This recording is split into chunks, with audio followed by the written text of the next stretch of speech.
know, the biodiesel community is made up of very diverse businesses. So it's very fitting that our keynote speaker brings unparalleled expertise in helping diverse organizations collaborate for optimal impact. At the Fulcrum Connection, Dr. Valerie Patrick helps industries and organizations improve performance through science-based collaboration. Dr. Patrick is a certified professional facilitator, a trained creative problem-solving facilitator, and a change management practitioner. While serving on the multinational corporation, Bayer Corporation, she led more than 40 successful high-performance teams in over 200 organizations in the areas of product development, sustainability development, and organizational change. Please join me in welcoming our keynote speaker, Dr. Valerie Patrick. Hi, thank you so much.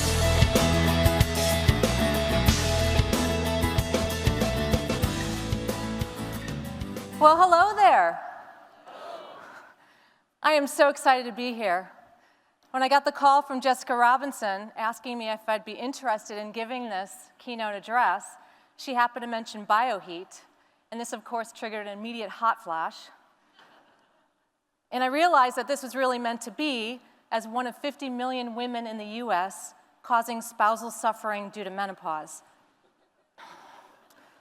If any of you are one of those sufferers, then I'm here to partially atone for that. But I am excited to be here because you are among the climate change mitigators, the unsung heroes of our generation here in the United States. You are part of a proud legacy, the few willing to take the initiative to move us towards a low-carbon economy, the few willing to save people who will never know you. Not only are you unsung heroes, but I also believe that you are well-positioned to attract top talent to your industry. In his 2009 TED Talk titled The Puzzle of Motivation, Daniel Pink provides the science behind why monetary rewards don't work for knowledge workers. And now when I say knowledge worker, I'm talking about anyone that spends at least a third of their time using knowledge from their brain rather than from something written down. Knowledge workers are motivated from within. They need work that's meaningful. What could be more meaningful today than helping to tackle man-made global warming? I also believe there's no limit to what your industry can accomplish if you practice the discipline of thinking big. You're stewards of a relatively young industry. According to NBB, your industry is 18 years young, and according to the all-knowing Wikipedia, the petroleum diesel industry is 81 years old. Your industry also is now a small part of something big.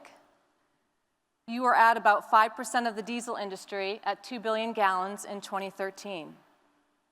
So the question is, what does success look like for this industry 20 years from now?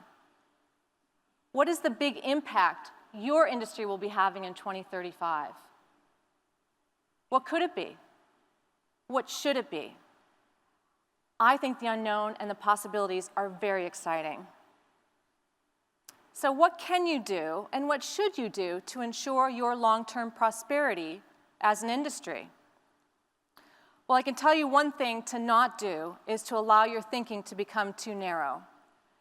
My aunt-in-law is retired from Kodak, and her early retirement combined with the decline of Kodak has caused her a lot of financial stress and uncertainty. Now, amazingly, an employee named Steven Sasson of Kodak actually invented the first digital camera in 1975. But in all their wisdom, management decided to drop the product because it was viewed as a threat to their existing photographic film business.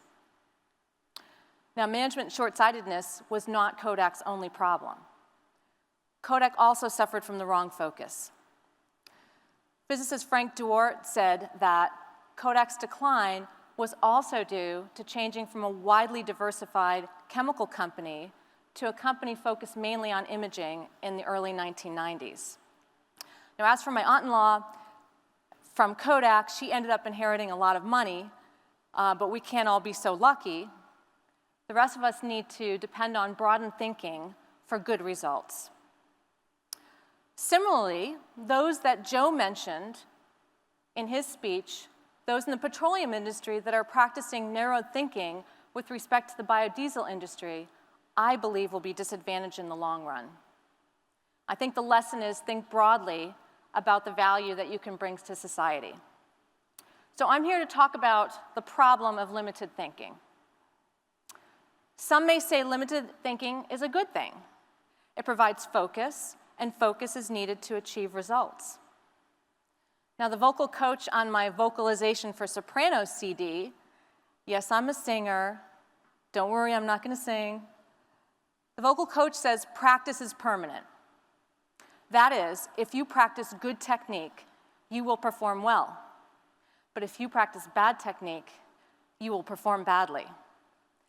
Anyone who has played golf understands this concept probably more than you're willing to admit. I say focus is permanent. If you focus on the wrong things, there may be unintended consequences, and you won't get the results that you want. So the key is to focus on the right things. Well, how do you do that? Well, the way you do that is you broaden your thinking as much as possible before you decide what to focus on. And you can probably guess at the causes of limited thinking. So first, limited thinking comes from being too busy. It takes work and time to get out of the trap of limited thinking. And if you're too busy, you have neither. Stephen R. Covey calls this the Quadrant 2 problem. So you have to address the Quadrant 1 activities. That's where the urgent and important tasks live. Many of us spend too much time in Quadrant 3, where the urgent but not important activities live. And God help those in Quadrant 4. That's where the non-urgent and non-important activities are. But Quadrant 2, that's where the non-urgent but important activities live. These are the activities that can have the most profound impact on results and performance. So the trick is spending less time in Quadrant 3 and more time in Quadrant 2. And this is essentially a time management challenge. But I think another cause of limited thinking is caused by basking in the glow of yesterday's success, as in the case of Kodak. But there really is no such thing as status quo. I mean, think about it. If you have an employee that does the same thing this year as they did last year, would they get a better performance rating? If your company does the same thing this year as it did last year, will it get more market share? No, of course not. Competition doesn't stand still, neither does the market. And boy, in your case, not only does the competition not stand still, but it outright attacks you. I think limited thinking also comes from an exclusive focus on results. So a focus on the right results is good, but a focus on results to the exclusion of context is not good. So take, for example, criticizing the biodiesel industry for indirect land use impacts without asking, well, what are the indirect land use impacts of the competing sources of energy, is not taking the proper context. This is really about seeing the forest through the trees, the need to check in occasionally with the bigger picture. What's going well? What's not going well? What's happening outside your industry? What are the best strategies for growth? And how can you build a more sustainable business model? Of course, these are all Quadrant 2 activities.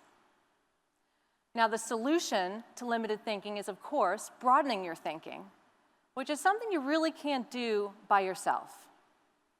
So focus in and of itself is not the problem.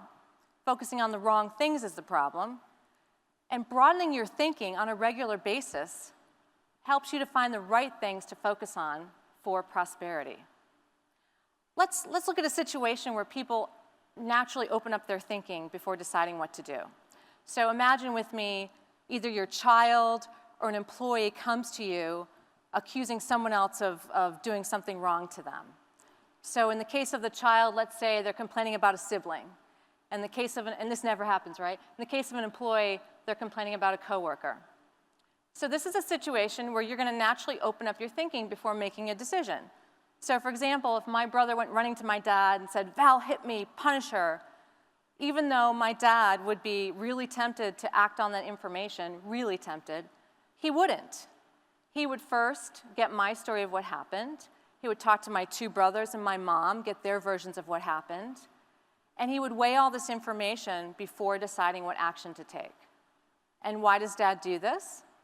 Well, because he loves his children and he wants to do right by them. But he also understands that there are consequences to his children in terms of shaping them into good, responsible citizens.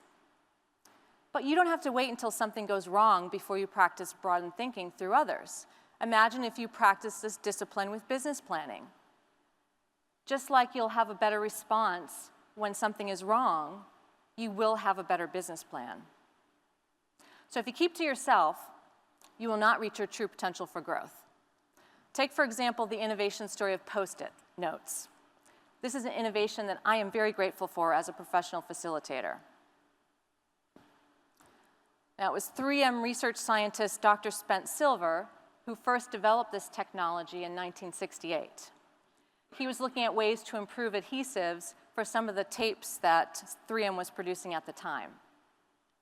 But rather than keeping this discovery to himself, he talked to other people about it.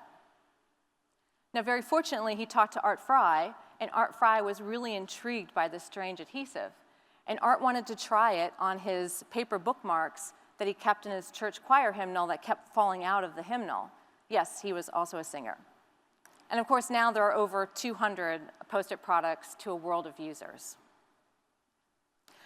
Now, there are some strong forces in your industry that I think make it difficult for you to practice broadened thinking. So one force is the curse of knowledge. Now, biodiesel is a technology-driven industry. I love that. I'm a trained chemical engineer. I love technology. And as a 25-year corporate veteran of Bayer, the Science for a Better Life company, I saw firsthand the damage that curse of knowledge can do. But let me first illustrate what curse of knowledge is by a simple experiment that a Stanford graduate student did. Her name was Elizabeth Newton, and she did this in 1990. Basically, what Elizabeth did was she assigned two roles to people, either a tapper or a listener. The job of the tapper was to pick a well-known song like Happy Birthday and then tap out the rhythm on the table. The listener's job was to name that tune. Now, before the tapper tapped out the song, Elizabeth would ask them, what do you think is the probability that the listener is going to guess your song? And the tapper on average said, half and half, 1 and 2, 50%. The data said 2.5%, which is 1 in 40. So when the tapper taps, he's hearing the tune playing along in his head to the taps, but all the listener is hearing is this weird Morse code. So the problem is that once we know something, in this case the melody of a song, we find it really hard to imagine not knowing it. In other words, our knowledge has cursed us. We have difficulty sharing this knowledge with others because we can't easily influence their state of mind. So curse of knowledge is really about the challenge of trying to get inside the head of the person you're trying to influence. Now back to my former employer, Bayer. Curse of knowledge prevented our scientists from taking effective action when the safety of a chemical ingredient known as bisphenol A, or BPA, was being questioned. Our scientists knew and understood the science that made the claims against BPA just stupid. But curse of knowledge got in the way of the scientists responding effectively to these claims. By the time the false claims had hit mass media, including People magazine, it was too late to turn the tide. The company was forced to abandon the impacted portions of our business.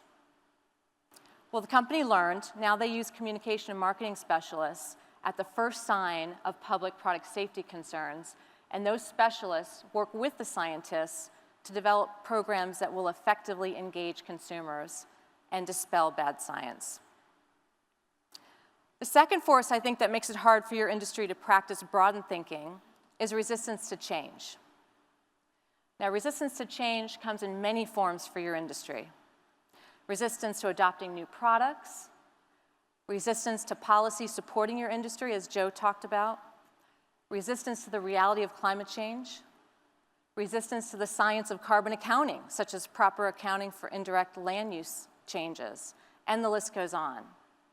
Now, every change management process, and there are several, starts with creating awareness and desire. awareness of what the change is, why it's needed, and the desire to be part of that change. Now, I am a self-proclaimed change agent. I love change. But the reality is I love leading change.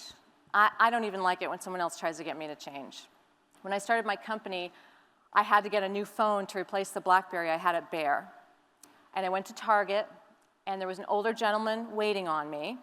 And I said to him, under no circumstances do I want to even look at a touch-tone phone. I need my keyboard on my phone.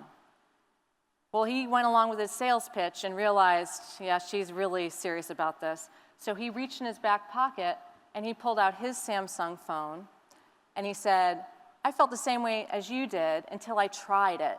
And he pulled up a text application and handed it to me to try. Well, this was a really clever way to turn that Samsung into what my industrial designer friends would call an OOD. And an OOD's an acronym for an object of desire. So of course, I bought the Samsung and buried memories of my old phone forever, never going back to keyboard. But despite the challenges of cursive knowledge and resistance to change, there are many powerful ways for you to practice broadening your thinking in your industry. One way is asking the right questions. Now, asking the right questions not only helps in working with others, but good questions can do many things. Good questions can direct our efforts in worthwhile directions. Good questions can generate new knowledge and get information toward a worthwhile purpose. Good questions can educate and solve problems, and good questions can lead to a new discovery. So in short, questions provide something new and useful to us. And new and useful is a definition of creativity. So really, questions are about catalyzing creativity. Now, Michael Stevens combines the art of asking intriguing questions with the creativity of providing an answer that's authentic and educates the listener on as many science, technology, engineering, and math concepts as possible. And he does this in an interesting and relevant way. He has a TED Talk that's called How Much Does a Video Weigh? The question seems preposterous, and you're wondering how can he possibly answer this question? So of course you're drawn right in to see what the answer is. Phil McKinney uses what he calls killer questions as a method to solve problems and develop new products and services in the workplace. So the right questions can provide a new perspective on a challenge. Any of you who have seen DeWitt Jones's video called Celebrate What's Right with the World will recognize this picture. Now, DeWitt Jones was a photographer for National Geographic, and he tells the story of wanting to get a picture of a field of flowers. But when he got to the field, the lighting wasn't quite right, so he left and took some other pictures. And then when he returned to the field, it was full of all these puffballs, and he was really disappointed. But the lighting was good, so he decided to work with what he had and started to look at the field from all different perspectives. And you can see that the result is spectacular. So another way to broaden your thinking is to change your perspective. And of course, there are all sorts of techniques for businesses to change perspective. So one way is to look at unrelated adjacent industries to explore opportunities for synergy and innovation. A second way to change perspective is to force connections with trends and with mega challenges. So climate change would be an example of one mega challenge, and others are things like water quantity, waste management, food waste, ecosystem health, and so on. Now, a third way to change perspective is to engage with subject matter experts who are outside your industry. I think the Wright brothers' story is an example of the value of a new perspective. Now, the Wright brothers spent $2,000 in 1903 of their own money for the first successful manned flight. Samuel Langley, on the other hand, spent $70,000 of money from both the government and other sources and failed at the first attempt at manned flight. Now, Langley was a renowned scientist at the time, while the Wright brothers didn't have any degrees. The Wright brothers ran a printing press and a bicycle shop to fund their efforts. Langley and his team put their effort into extending the work from their successful unmanned flight, so they focused on building a bigger motor for manned flight. But the Wright brothers pursued a different perspective. They thought that, like a bicycle, it was important to get the balance right and steering correct before worrying about the motor. And of course, the Wright brothers were right. Now, you can't be an expert in all areas, but you do need to dig deep in content to be able to innovate. And a proven approach is to collaborate with subject matter experts from other fields. So broadening your thinking can happen from asking what else you should be thinking about and seeking people knowledgeable in those areas to explore. But it's not enough just to engage subject matter experts. In order to truly broaden your thinking, you need to keep an open, non-judging mind when they are speaking. And one of Steve Covey's 7 Habits of Highly Successful People speaks to this, called seek first to understand and then to be understood. So you need to establish a climate where the subject matter experts feel safe and supported in contributing their expertise, and where those who need the new perspective are practicing this habit of listening to understand. I was hired to facilitate a session for key stakeholders to critique a draft technology roadmap. And the reason I got the project was because the project leaders had gone to another workshop and were very frustrated. Rather than having the opportunity to give their input, they were subjected to long presentations about how they created the roadmap, how good it was. And I actually thought they would come to regret asking for a professional facilitator because of the quantity of input they got. But they found the input to be well-structured, that made it easy for them to incorporate the input and figure out what input to incorporate. But more importantly, the participants in the workshop became proponents and collaborators for that roadmap going forward. So another way to broaden thinking is collaborating with others to explore possibilities and help inform best actions and path forward. And the good news is that there are many different proven techniques to do this. Techniques like creative problem solving, the driver's model for strategy development, customer-focused new product development, team collaboration assessment, appreciative inquiry, and more. Now, resources for these techniques are being provided separately if you want to learn more about them. But let's just look at the results of using one of these techniques, the creative problem-solving approach. While at Bayer, I was asked to facilitate a workshop for Bayer Material Sciences North America executive team. They wanted to generate ideas for cost savings and collaborate on a strategic path forward. The workshop actually resulted in the insight that the cost structure should be informed by how they plan to grow the business rather than by an arbitrary cost reduction target. So the workshop planted the seeds for what became known as the Competitiveness Transformation Project at Bayer Material Science. And the project was very successful. It reduced selling general administrative expenses by 25%, or $100 million, reduced workforce by 30%, and it did enable future growth in a highly effective and efficient manner. Now, the competitiveness transformation would not have been possible without several strategic partnerships that were established to outsource core business functions effectively. And strategic partnering is also a very powerful method to grow from innovation. The Solar Impulse is one of 50 business examples of collaboration that was documented by Co-Society in 2013. With the Solar Impulse, Semper, Altran, Solvay, Omega, and Deutsche Bank collaborated to build this first solar-powered airplane. And with additional sponsors, this plane has since flown across Europe and across America, and this year they're planning a round-the-world flight. As you can imagine, the flights are getting the message out about the potential for clean energy. And the participating companies, Bayer included, are showing their commitment and ability to innovate for the future, and they're winning additional business as a result. So limited thinking gets in the way of realizing full growth potential. Realizing your full potential comes from focusing on the right things, because focus is permanent.